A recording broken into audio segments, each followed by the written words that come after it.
Israel Iran സംഘർഷം മൂർച്ഛിക്കുന്നതിനിടെ ഇരു രാജ്യങ്ങളും വ്യോമപാത അടച്ചതിനാൽ വിവിധ രാജ്യങ്ങളിലേക്കുള്ള വിമാന സർവീസുകൾ അവതാളത്തിലായി.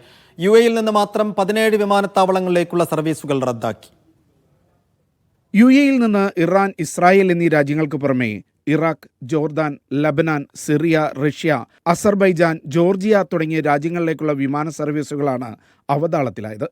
ഈ രാജ്യങ്ങളിലെ വിവിധ വിമാനത്താവളങ്ങളിലേക്ക് പോകുന്നതും അവിടെ നിന്ന് വരുന്നതുമായ വിമാനങ്ങൾ റദ്ദാക്കിയതായി ദുബൈ വിമാനത്താവളം വ്യക്തമാക്കി. ഇറാനി വിമാനത്താവളങ്ങളായ Tehran, Shiraz, Lar, Kish Island, Bandar Abbas എന്നിവിടങ്ങളിലേക്കുള്ള സർവീസ് നിർത്തിവെച്ചതായി എമിറേറ്റ്സ്, ഫ്ലൈ ദുബായ്, ഇത്തിഹാദ് വിമാന കമ്പനികളും അറിയിച്ചു. അന്താരാഷ്ട്ര വിമാനയാത്രയ്ക്ക് തയ്യാറെടുക്കുന്നവർ വിമാനങ്ങളുടെ സമയക്രമം പരിശോധിച്ച ശേഷം മാത്രം പുറപ്പെട്ടാൽ മതിയെന്ന് ദുബൈ, ഷാർജ വിമാനത്താവളങ്ങളും നിർദ്ദേശം നൽകിയിട്ടുണ്ട്. Media 1, Dubai.